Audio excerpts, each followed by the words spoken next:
You woke up this morning with $1.2 million in your account. So did everyone else.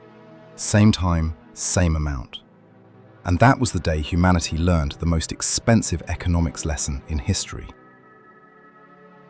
A speculative fiction.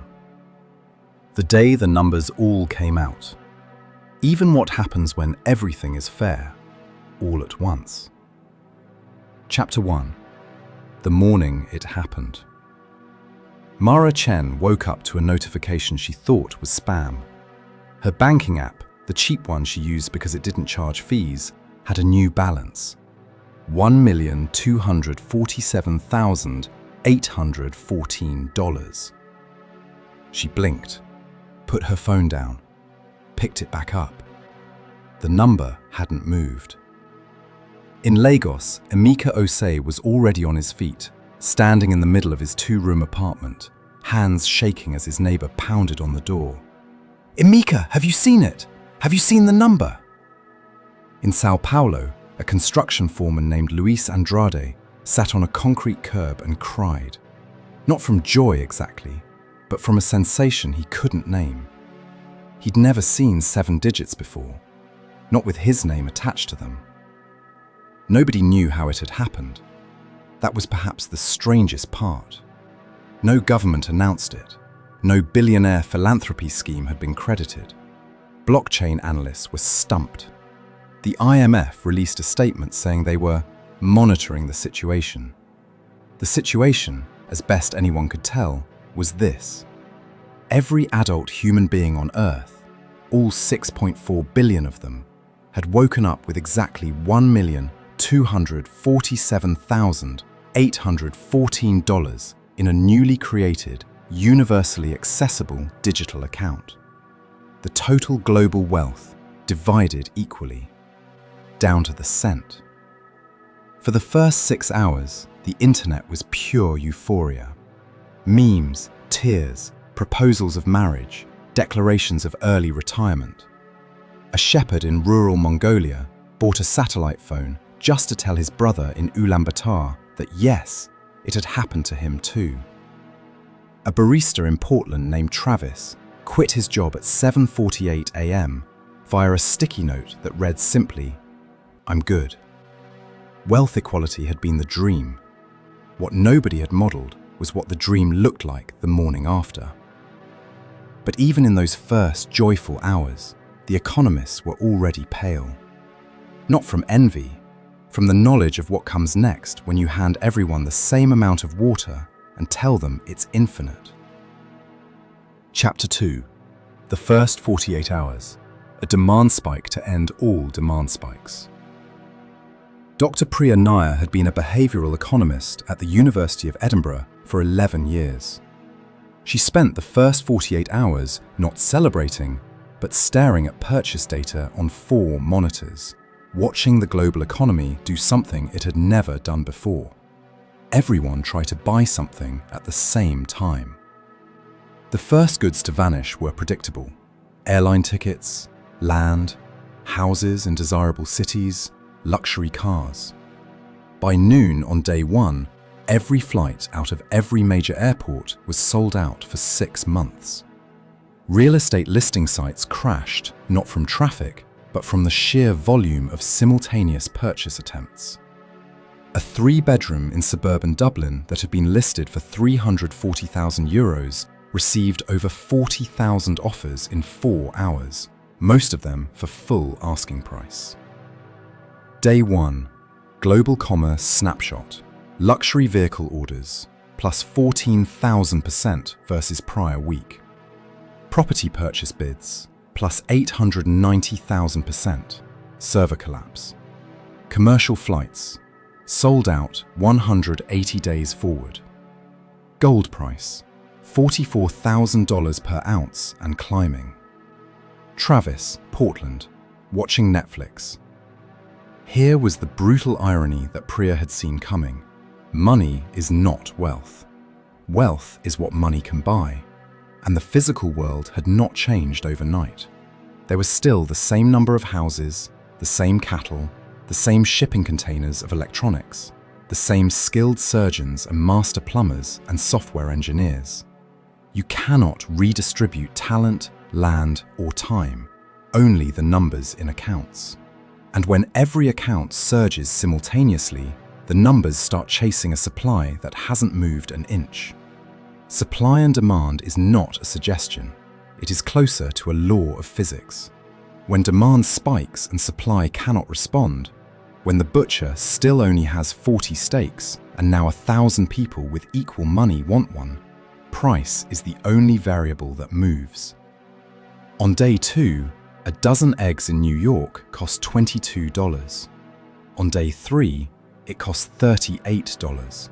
Not because anyone chose cruelty, because the math had no other option. Emeka in Lagos had already spent $4,000 on a generator and a water filtration system. Practical man. He was watching the price of cooking gas triple in real time on his phone and felt, for the first time, a creeping unease beneath the joy. He called his cousin Adaeze, who taught secondary school economics. She answered immediately. "I know," she said before he could speak. "It's inflation, and it's going to get much worse." Chapter 3. The Psychology of Sudden Sameness. By the end of the first week, something stranger than economics was unfolding. Priya had a colleague, Dr. James Okoro, a psychologist who studied status and identity, who called her on day 6 with a theory. "Check the social media sentiment," he said. "Not the excitement, look beneath it." She looked and found something fascinating and unsettling in equal measure. People were anxious, not just the wealthy, who had their own particular grief, which we'll come to, but ordinary people, middle-income people, people who woke up as the supposed winners of this arrangement. They were spending compulsively and then feeling hollow. They were arguing with friends and family over purchases. They were refreshing their account balances the way someone returning from surgery checks a wound, half afraid it's gotten worse. James had a name for part of it: loss aversion asymmetry, a foundational finding from behavioral economics, courtesy of Kahneman and Tversky, that humans feel the pain of losing something roughly twice as intensely as they feel the pleasure of gaining something equivalent. For the world's wealthy, this was straightforward grief. They had lost. But for billions of others, the anxiety came from a different place. They had the money, but for the first time, they had something to lose. And it turns out that is not entirely a comfortable feeling. For most of human history, the global poor had nothing to protect. Psychological research has long noted a paradox. People with very little often report higher moment-to-moment resilience, not from contentment, but because loss aversion requires something to lose. Now, suddenly, everyone had the same thing to lose. The anxiety was democratized too. Mara Chen, who worked as a freelance graphic designer in Vancouver and had genuinely celebrated on day 1, found herself unable to sleep by day 7. She had spent $60,000 already, a down payment on a condo, new equipment, a trip she'd always dreamed of booking. She still had over $1 million, and yet, watching prices rise daily, she felt as though something was slipping. She called her mother, who was 71, and lived in a retirement community. "Mom, are you okay?" "I'm fine, baby," her mother said. "I bought gold. Your uncle talked me into it." Gold was then trading at $71,000 an ounce. The very wealthy, meanwhile, were experiencing their own collapse. Not financial ruin, but identity crisis. For a particular class of person, net worth is not just a number. It is a personality, a self-concept, a way of moving through rooms. When Luis Andrade's construction foreman's salary suddenly equaled that of the CEO he'd poured concrete for, something philosophical cracked in both men. Luis felt, briefly, immense. The CEO, a man named Gerald Foss, who had never questioned his own importance, felt a vertigo he could not explain to his therapist. He had the same therapist, same money, same, suddenly, in a way he had structured his entire life to avoid. Chapter 4. The inflation engine catches fire. Week 3. Priya stopped sleeping regular hours. She was on calls with central bank economists in 6 countries, watching models she'd spent a career building become suddenly, terrifyingly relevant. What was happening was textbook hyperinflation, but at a scale and simultaneity that no textbook had dared model. The mechanics were ancient. When you increase the money supply dramatically without a corresponding increase in goods and services, each dollar becomes worth less, because it is competing with more dollars for the same stuff. This is not a conspiracy, it is arithmetic. The Weimar Republic learned it in 1923, Zimbabwe learned it in 2008, Venezuela learned it across a decade. The whole Earth was learning it now, simultaneously, in a single semester. What made this episode unique and catastrophic in a new way was that it hit every economy at once. Normally, hyperinflation in one country allows others to stabilize it through trade, foreign currency reserves, and IMF intervention. There was no outside economy to appeal to now. Every nation's currency was debasing against every other nation's currency at the same rate. The relative values held. The absolute purchasing power plummeted. Now very worried. The goods that suffered most were services, and this revealed the economy's deepest skeleton. You can print money, you cannot print a nurse's decade of training. You cannot manufacture a plumber who knows your city's pipe system.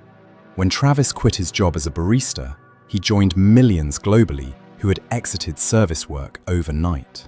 Restaurants shuttered. Hospitals in wealthy countries faced staffing crises as orderlies and technicians, now equally wealthy as cardiologists on paper, declined night shifts. Garbage collection in major European cities paused, not permanently, but long enough for a different kind of smell to settle over the idea of equality.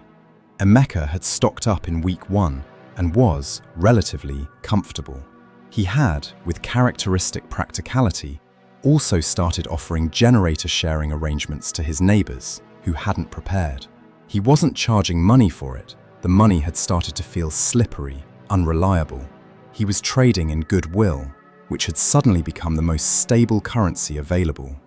Priya published a paper in those weeks that she would later describe as the most important thing I wrote and the thing no one wanted to read. Its central finding was simple and devastating. Redistribution of money is not redistribution of productive capacity. The wealth that had been divided was mostly financial. Assets, equities, derivatives. What creates actual well-being is the production of real goods. Food, medicine, shelter, knowledge. Those had not been divided. Those required labor. And labor, it turned out, requires incentive structures that humans find very hard to maintain in conditions of total financial equality. Chapter 5. The Fracture Lines. By month 2, the world had begun to stratify again, not cleanly, not by intent, but with the quiet inevitability of water finding low ground. Those who had saved spent less and preserved more value. Those who had spent rapidly now found their remaining balance bought a fraction of what it would have bought on day 1. The gambler's fallacy played out at civilizational scale. Millions had assumed the number in their account was stable, not realizing that all numbers are only meaningful relative to what they buy. New hierarchies emerged. Not the old ones, not entirely. Emeka, who had been a lower middle-income man by global standards, found himself functionally wealthier than many former millionaires in London and New York who had hemorrhaged their balance on status goods in week 1 and now faced a price environment 20 times more expensive than before. Preparation had replaced inheritance as the primary predictor of relative stability. Knowledge had become, again, the most durable asset. Mara Chen had, by fortune and instinct, spent conservatively. She still had most of her original balance. She was now technically in the global upper tier, not because she had more than others, but because others had spent down faster against a rising price level. She felt deeply uncomfortable about this. In her building, 3 neighbors had essentially run out. She started buying groceries for them. Not from guilt, she told herself, just because that's what you do. The economy had crashed, community had not. The experiment had not produced equality. It had produced a new round of inequality, with different names at the top and a different speed of descent. The ledger had reset. Human behavior had not. The deepest fracture, though, ran through labor markets. In month 2, people began returning to work, but not on the old terms. A garbage collector named Rosario Vega in Mexico City, who had been celebrated for years as essential and paid as if she were invisible, returned only after negotiating a compensation package that made her, finally, the highest-paid municipal employee in her district. Nurses in rural India unionized and won salaries that doubled inside a week of negotiation. The labor market was rebalancing with a ferocity that should have happened long before, but only became possible because workers, for the first time, had enough in reserve to say no and mean it. This was, economists would later argue, the one lasting gift of the experiment. Not the money, which inflation had largely consumed, but the leverage. For 6 months, Labour had power it had never legally possessed. And the agreements struck in those months, the minimums negotiated, the contracts signed, the precedents set, outlasted the financial event that had made them possible. Gerald Foss, the CEO who had felt such vertigo on day 1, quietly did something he hadn't done in 30 years. He called the head of operations at his company, a woman named Diane, who'd worked there for 19 years and whom he knew almost nothing about, and asked her what she actually needed. She told him. He listened. He felt, to his own confusion, better for it. Chapter 6. What the numbers left behind. A year out, the global economy had stabilized at a new, higher price level. The $1.2 million that had felt life-changing now bought roughly what $80,000 had bought before the event. Inflation had not devoured everything. Supply had eventually caught up. Production had restarted. Central banks had performed extraordinary interventions. But the windfall had been significantly eroded for most. And yet, something had shifted that no inflation could fully unwind.